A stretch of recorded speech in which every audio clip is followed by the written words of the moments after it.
கிடைப்பது. பற்று நீங்கிய துறவிகளும் பற்றாக வந்து வழிபாடு செய்யக்கூடிய ஒரு பதிதான் பெரும்பற்ற புலியூர். அதனால அதுக்கு பேரு பெரும்பற்ற புலியூர். பற்று நீங்கிய துறவிகளும் வந்து பெருமானை வழிபாடு செய்யக்கூடிய ஒரு இடம் தில்லையம்பதி என்று சொல்லக்கூடிய பெரும்பற்ற புலியூரானை பேசாத நாளெல்லாம் பிறவா நாளை என்று சொல்லி அப்பர் சாமிகள் போற்றுவார். அங்கு துறந்தோர் உள்ள பெரும்பயனை பெரும்பற்ற புலியூரானை துறந்தோர் உள்ள பெரும்பயனை பெரும்பற்ற புலியூரானை பேசாத நாளெல்லாம் பிறவா நாளை என்று சொல்லி அப்பர் சாமிகள் போற்றுவார். அதுதான் பெரும்பற்ற புலியூர் என்று சொல்லி அதற்கு பெயர். அப்படி எல்லா உலகங்களும் உய்யும்படி தூக்கிய சேவடியுடைய கூத்த பெருமானை அன்பு பொருந்த வணங்கி அங்கு சிந்தை களிர திளைத்து மெய்யுணர்விலே அங்கு அப்படியே மகிழ்ந்து தன்னுடைய அந்த சிவபோத நிலையை வெளிப்படும் சிவானந்த அருட்கூத்தினை முழுவதும் பதிஞானமாகிய தன்மையிலே நின்று அனுபவித்தனர். அதாவது இந்த இடத்துல பதிஞானமாகிய அந்த திருவருடைய தன்மையிலே நின்று, பதிஞானம்னா இறைவனை பற்றிய ஞானம்.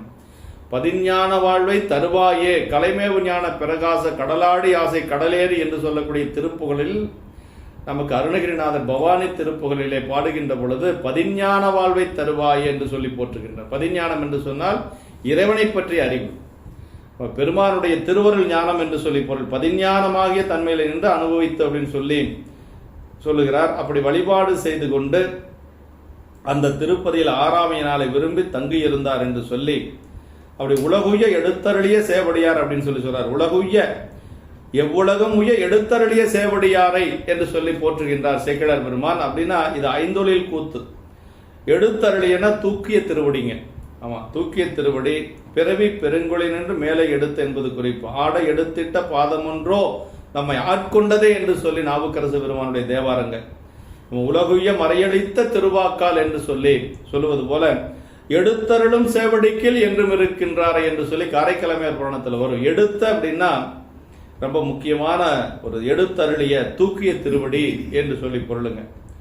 ஆமா, ஆடை எடுத்திட்ட பாதமன்றோ நம்மை ஆட்கொண்டது, ஆடுவதற்காக எடுத்த பாதம் தானே நம்மை ஆட்கொண்டது என்று சொல்லி நாவுக்கரசு பெருமான் தேவாரத்திலே போற்றுகின்றார்.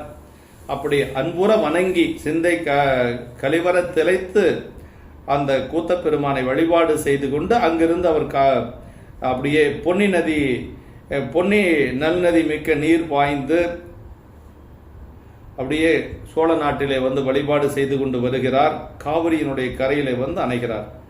தட நிலை மாளிகை புலியோர் தன்னில் உறைந்து இறைஞ்சி போய் அடல் விடையின் மேல் வருவார் அமுது செய்ய அஞ்சாதே விடமளித்ததெனக் கருதி மேதினிக்கு வல நிறைத்தேன் கடல் வயிறு நிறையாத காவிரியின் கரை அணைந்தார். அப்படின்னா பெரிய நிலைகளுடைய மாளிகை.